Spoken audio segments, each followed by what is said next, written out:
Good morning, ladies and gentlemen. Welcome back to the Shadow and Sun Show, and welcome to another episode of Why We Play the Game. Today, I'm going to discuss what I've experienced in the past as the 10 best ways to ruin your own campaign.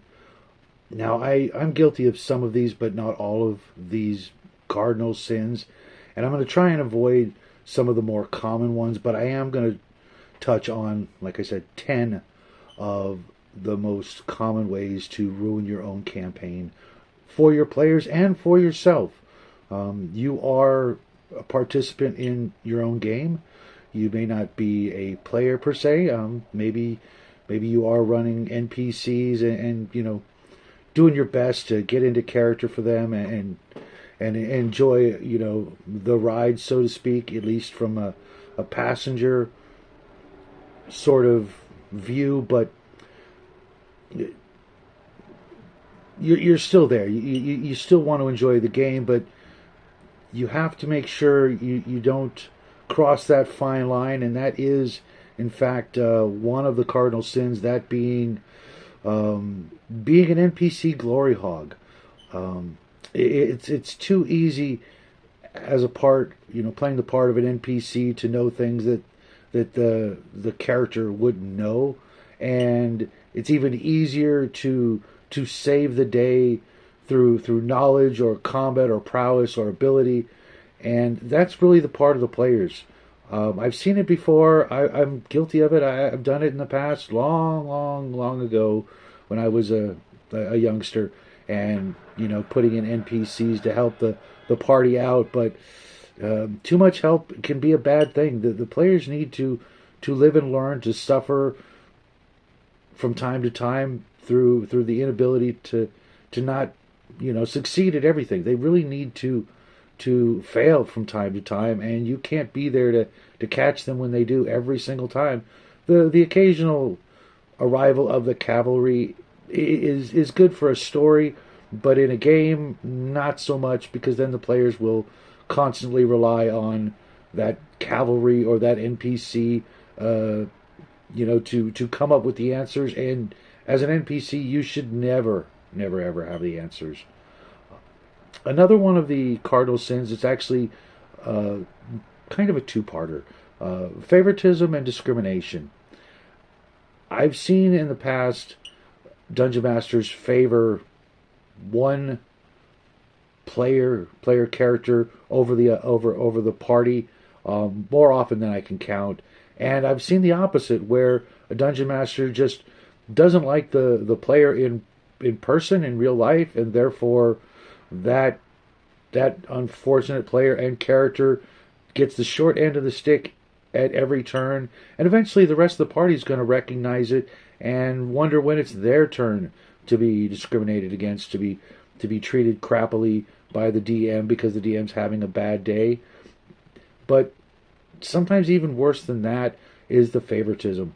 When the apple polisher of the group, the DM's favorite, is constantly finding the cool stuff, getting the best reaction rolls, getting information that really is beyond what they should receive in gameplay. It can really ruin the morale of the rest of the party. They all want to be treated fairly and firmly and equally, and sometimes that's just not the case. And if you're doing that, rein it in. It also doesn't help the player that you're playing favorites with, because eventually they'll rely on those gimmies, those freebies, that special treatment, and you're denying them the ability to really shine on their own. You're basically handing the game to them, and they won't learn from that. They won't make mistakes if you do that, and they need to make mistakes. Players need to fail and make mistakes. It can't always be peaches and cream everywhere they go. The rain never falls on them. They succeed at everything. A good setback now and then, if not more often than not, should drive them forward if they're true heroes, if they're true gamers, and want the experience of whatever role-playing game you're hosting, they want to succeed, and if they always succeed, it's really not a game anymore. It's just a storytelling exercise. Another cardinal sin I've come across in the past, and it seems to be also very prevalent in the gaming community at the moment, is a racial bias. There are some races that the DMs absolutely despise, and some that they love, and that should just not be the case. When we go back to Tolkien, I don't think Tolkien favored the elves over the dwarves, or vice versa, or the hobbits. Maybe you could say he favored the hobbits because it was about the hobbits, but you should really treat each and every one of your player character races as integral parts of the game. They should have their you know areas of expertise. They should have ways that they shine above all the other races, but they should also have their flaws. And regardless of your preference, you should really try to keep that to yourself. Don't discourage the players from playing a race that you allow in the game, but you secretly despise. That's going to end up like the previous category of discrimination, and nobody wants to see that. They don't want to see your opinions when you're dungeon mastering. They just want you to narrate the encounters, the environments, the situations as more or less an impartial referee. Yes, you should get excited and enthusiastic about telling certain parts of the adventure and narrating those exciting parts, but it should be from almost a spectator point of view, not highlighting one race or one profession even over the others. They all should have their place and their part in the story. Otherwise, the rest of the world's going to sort of go that way, and the next thing you know, you have a war between gnomes and dwarves. Who wants to see that? Well, unless you really do want to see that. Now, I know in more modern versions of Dungeons and Dragons, for example, there are just too many races. I'm just going to put it there. And instead of discriminating, just don't allow them. Set up your world, your setting with the races that you'll allow, and enjoy them. Don't put them in there if you hate them, because then you're going to discriminate or play favorites to the races that you don't like and the races you do like. Pick a fair amount of races for your world. Let the players know that these are acceptable choices. Everything else is off the table for the moment. Maybe the continent where ogres or trolls or gnomes or whatever is far away, and for the time being, there's just no place in the campaign for that particular race or races. Maybe they're on another world. Maybe they're on the moon of the current planet that the players are on, and it's just not feasible for them to run them. Just let them know. Maybe later, if your character dies and you're in the right location, you could bring in a new character of a different race. But I'd recommend settling on a half a dozen or so races that you'll allow, and just leave it at that. Otherwise, every party is a rogues gallery of unrealistic races and professions that just gets too unbelievable from a spectator's point of view. If you were going to write your adventure down as a novel after the fact, it just gets too bogged down with all the crazy amount of races are out there, and you have to come up with your own backstories and lore and all that. Stick with what you know. Stick with what's easiest for the party to deal with and to accept, and just move on. One of my players' favorite complaints when I was dungeon mastering for a certain group was too little treasure. But the converse is also true. Too much treasure can ruin your campaign. We all know this as dungeon masters. If you put too much treasure, for those of you who can't handle it, I mean, I've come to enjoy the different aspects of handing out large amounts of treasure, but that's part of my plans for the campaign, is to have to deal with the monetary issues and the economy that's going to be ruined by an influx of millions of gold and treasure, etc. But too little treasure, just the players can just easily go to another game where the dungeon master is, or game master, is all too ready to hand out, some nice starting loot to get them, hooked on their campaign world. So try to go by the books where possible with the amount of treasure, and trust in the old treasure tables if that's what you're using, if that's the system you have has that sort of thing.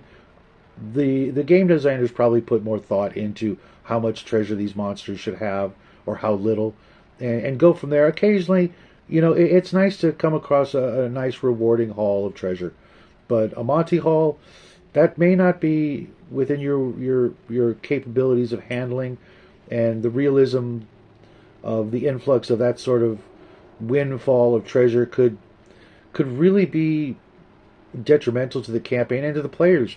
If the players are suddenly, overloaded with treasure, everyone around them, they're not going to just sit idly by and not try to, take some of it. There's, thieves in the game for a reason, and thieves guilds, and a thieves guild wouldn't hesitate to relieve the party of their abundance if the opportunity arises, and even if not, they may create that opportunity. So be careful.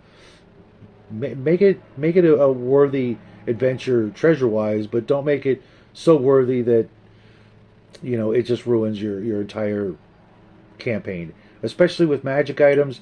If you don't like a magic item, don't put it in the game. If you like a magic item, by all means, put it in there. And when it comes to certain player characters, wizards and paladins, they need certain magic items. They're not complete without those magic items. Now, I'm not saying give your first level paladin his holy sword right off the bat, but they need to find it.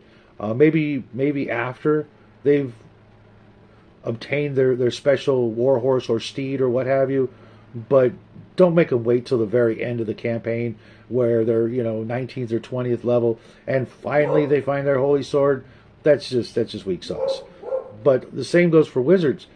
Sure, a wizard has an array of spells, but eventually those spells are going to run out. And what better way to get your wizards or magic users to use other spells than by giving them a good old-fashioned wand of lightning or fireballs, whatever the spell that they use for their offensive weapon the most is.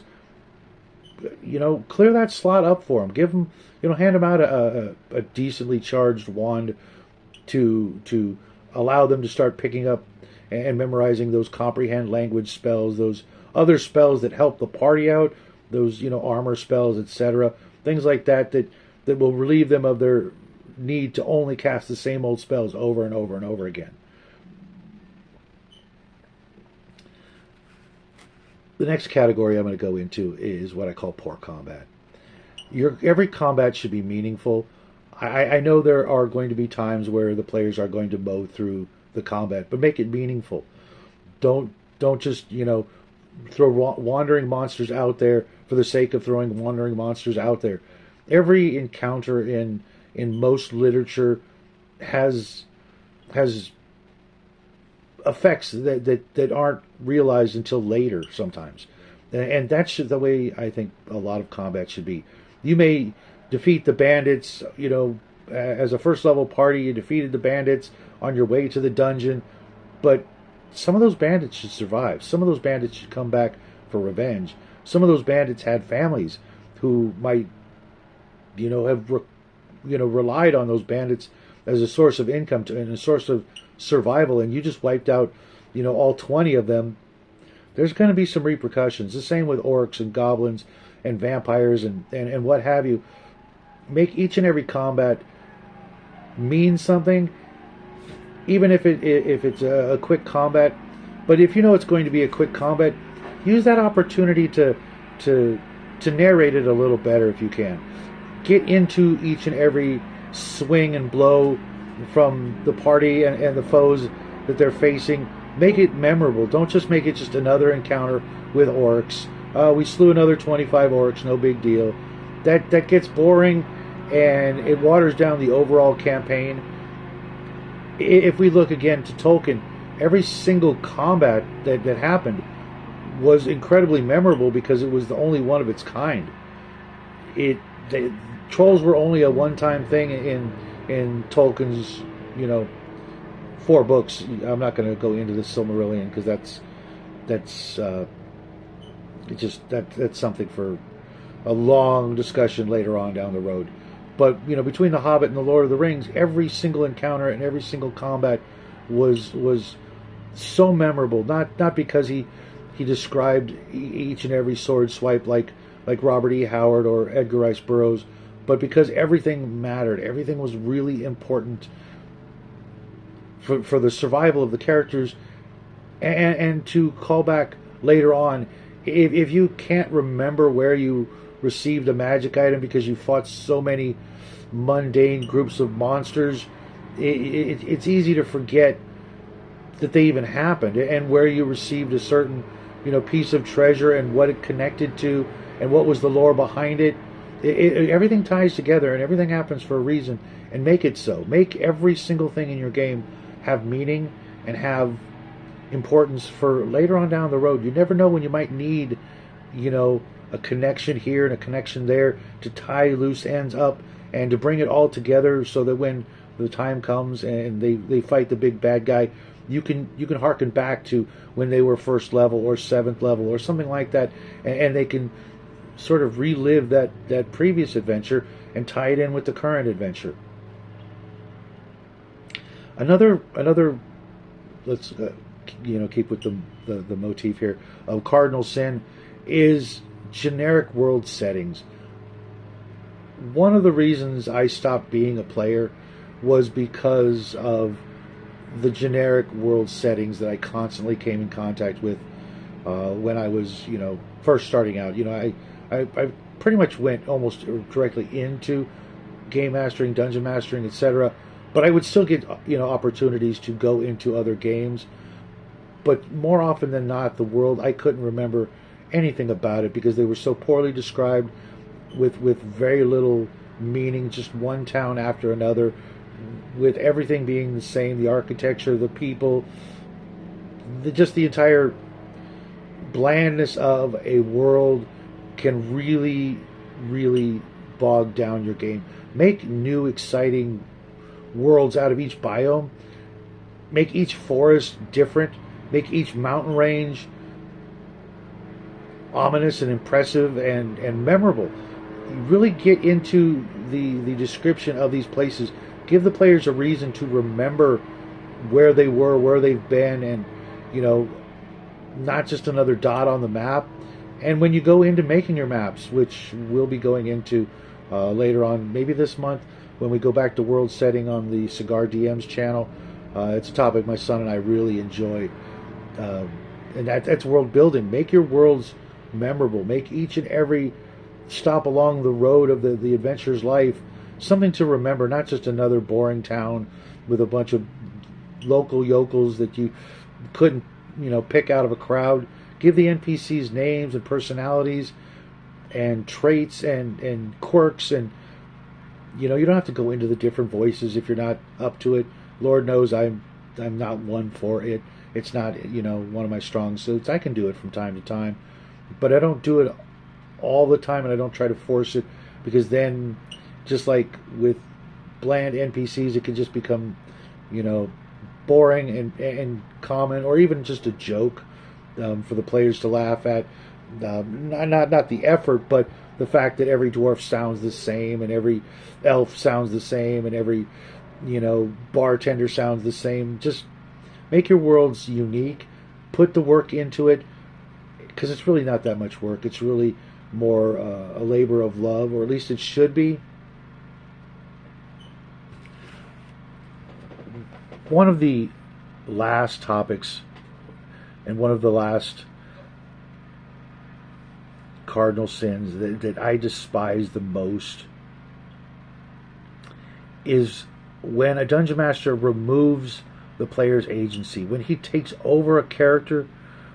And I'm not talking about things like fear and charm spells, because those should those should be a challenge that the players have to deal with from time to time. Having someone succumb to a fear spell, or worse, a charm spell, the players are going to be doing the same to the monsters from time to time. So let them, have a taste of their own medicine. But when a dungeon master takes over a player character and tells them what they are feeling and what they are doing, that just sends you down a dark, slippery slope that can absolutely ruin a game and a campaign and a player's attitude from that point onward. They never know when you're just going to take over their character and do things that they might never have thought of or might never do in a game situation. It's their character. Let them win or lose by their own merit. If they fail, let them fail. If they succeed, let them succeed. It's all on them. That's why they're there. They're there to be a player, not to be a spectator. There's plenty of times for that. You can watch people playing, playthroughs and live plays and things like that on YouTube any day of the week. But let them play their own characters. Let them do what they came there to do, which is play, not to watch you play their characters. And the last thing, overcomplicated plots. For the most part, most games benefit from having a rather straightforward plot. Sure, if you want to, go the mystery route, the Agatha Christie, and have these interwoven mysteries upon mysteries and riddles inside of enigmas and all that, make sure your party is ready for it. Make sure you have the players that's what they're looking for. Maybe in your session 0, ask them, how they feel about mysteries and intrigue and things like that. Otherwise, for the most part, understand that the players are there for a good, roaring adventure, not a Sherlock Holmesian or Amber-esque, crazy, overly complicated bad guys showing up out of nowhere that had no part in the story up until then. That sort of craziness. The players just want to go and hack and slash, find some treasure, save the princess, slay the dragon, and if they want more, they'll let you know. Every once in a while, maybe ask them, is there, at the end of the game, how's it going? Is there anything you'd like to see, or is there anything you think I should have done better? Or like I said at the beginning of the game, find out if they're into it. If they want a mystery adventure, cool. Bring it on. Break out your best tactics, your best strategies, your best intrigues. Surprise the hell out of them. Always keep them guessing. But if they're not into it, it's the same thing with, puzzles and things like that in games. If your players hate it, don't put it there. Just, if you've got one player that likes solving puzzles, every once in a while, throw them a bone. But for the most part, the player's just going to sit around, looking for their phone, or, playing with their dice, or going for a snack, or taking a smoke break and not giving a rat's ass, because that's not the game they came to enjoy. They want to enjoy a good old-fashioned fantasy or sci-fi adventure without just too much overthinking and constantly questioning everything. It's a great way to ruin your game, as are all the topics I mentioned previously. I know this is a long one, and I've got somebody doing yard work next door that's probably bleeding into this video, so I'm going to cut it a little shorter than I wanted to. But I hope you guys will take all of this to heart and not take any of it personally, unless it personally reflects on your behavior. If you've done these things, just stop. Admit to your mistakes and move on. Learn from it and make your game a better game for everybody, including yourself. So from all of us here at the Shadow and Sun Show, that just being me and my dog, wherever he is.